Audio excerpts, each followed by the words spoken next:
Süleyman Racıhi деген bay var. Ona janındагы гостиницалары ушул мечиттерине вакыф.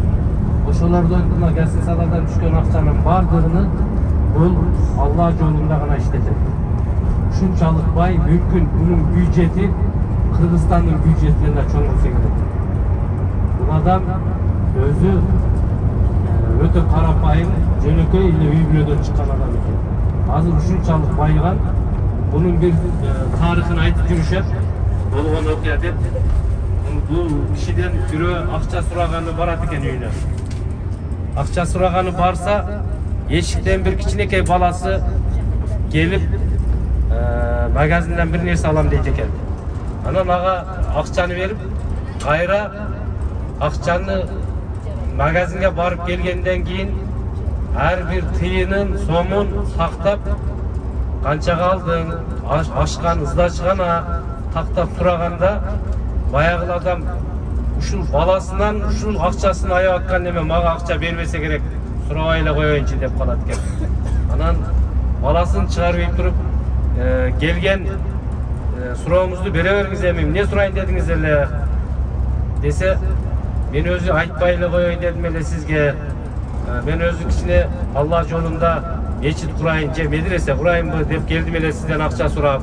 Анан мына балаңызды ушунчалык тыйынына чейин тактап сураганыңыздан кийин үбүтүп үзүлүп мага эми бербесе керек, ушунча тыйынына чейин эсептеп аткандан кийин деп көңүлүм түшүп калды эле десе, айткан экен. Мен сизге албетте акча берем, Алла жолунда иш кылам десеңиз сизге акчаны берем албетте. Бирок бул менин балам. Мен эгерде азыр буга жөн эле эсеби жок эле акчаны берсем, анда бул акчанын кадырын билбей калат. Ошондуктан мен муну бергенден кийин контроль кылышым керек. Ошондо анан кийин кадырын билет бул деп айткан экен. Ушул Рajihидин бул мечиттен сырткары Сауд Арабиясында дагы өтө көп ишканалары, заводдору, андан түшкөн акчасынын 80%га жакынын Алла жолунда сарптаган адам. Өтө таанымал киши. Саудиядагы бирден бир исламий банк ушул Rajih банкы болуп эсептелет. Мамлекет менен дагы келишип, түзүп иштешет. Азыр биз ушул кетип аткан жолубуз Арафаттын жолу. Арафатка барабыз азыр. Арафатка кетип атабыз. Сиздер азыр мындай бир карап коюңуздар, автобус менен канча аралыкта барабыз, канча аралыкта жетебиз.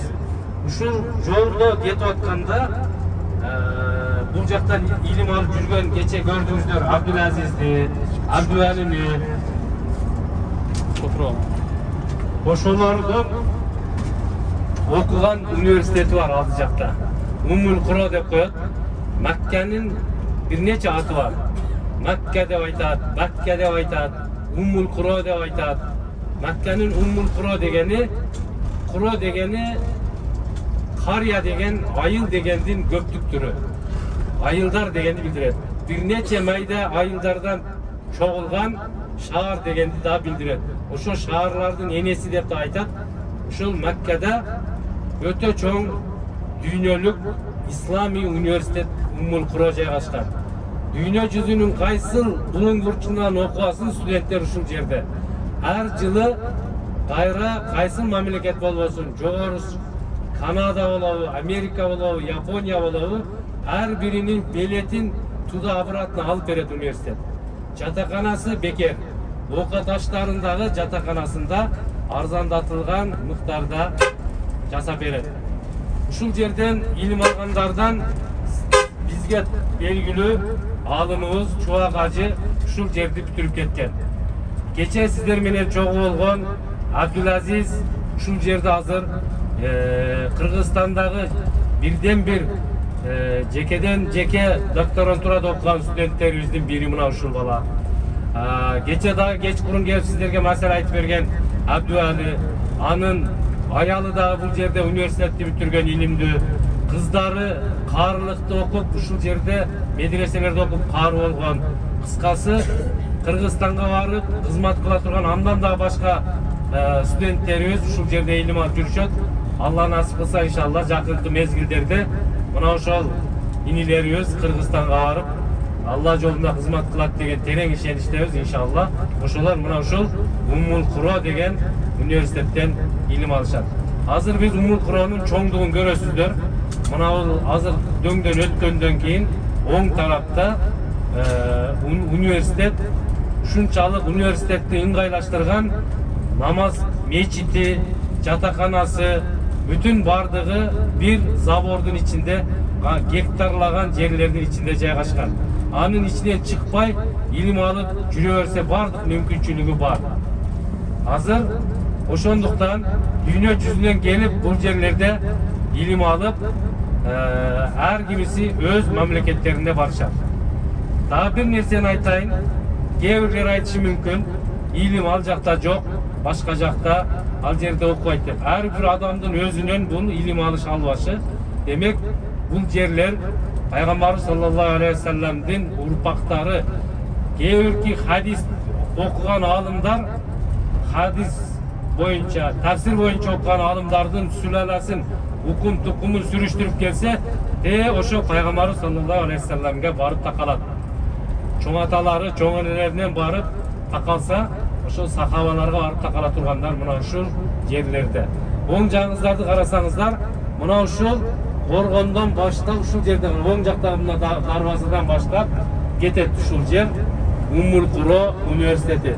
Мекке шаарындагы дүйнөлүк международный Уммул Куро университети, исламий университет. Мына бул жердеги мечит университеттин, студенттердин, мугалимдердин мечити. Мына стоянкалар ошол студенттердин, агайлардын машиналары. Мына забордун ичи бүтүн бардыгы Уммул Куро университети. Бул бир корпусу. Мындан башка дагы 5-6 шаардын ичинде корпусу бар. Башталгыч курстардыкы башка, бир факультеттики башка, кыздардыкы башка. Кыскасы бул сиздер көрүп турган Уммул Куро университетинин бир гана бөлүгү. Мына ушул жерден канчалаган студенттерибиз, же болбосо дүйнө жүзүнөн келген студенттер илим алып, исламды терең таанып, өздөрүнүн жерине кетишет. Биз мурунку пандемиядан мурда келген учурубузда, эгерде тез кабарды дагы мурдатан көрүп жүргөндөр болсо, Уммул Куро боюнча тереңирээк маалымат алам десе, тез кабар ушул Уммул Куронун ичине кирип, толук чыгарылыш кылып, Абдулазиз менен толук бир серияны мына ушул жердин ичинде маалымдап, баяндап берген. Мурунку чыгарылыштарыбызга көз чаптырсаңыздар, же архивден карасаңыздар, толук маалымат